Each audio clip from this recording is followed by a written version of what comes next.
এক বড় পুকুরে অনেকগুলো ব্যাঙ থাকত। তাদের মধ্যে এক ব্যাঙ ছিল খুবই বুদ্ধিমান।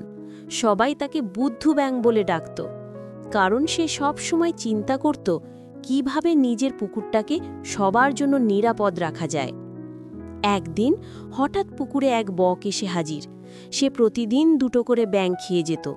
সব ব্যাঙ ভয় পেয়ে গেল, কেউ মুখ খুলতে পারল না। তখন বুদ্ধু ব্যাঙ একটা বুদ্ধি খাটালো।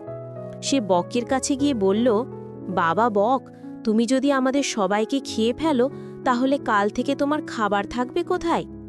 বক ভাবল, কথাটা ভুল নয়। বুদ্ধু ব্যাঙ আবার বলল, তুমি যদি চাও আমি তোমাকে প্রতিদিন এক ব্যাঙ দেব, তুমি শুধু আমাদের সবাইকে বাঁচিয়ে রাখো। বক রাজি হলো। তারপর থেকে প্রতিদিন বুদ্ধু ব্যাঙ একটা ভাঙা পাতার টুকরো এনে দিত।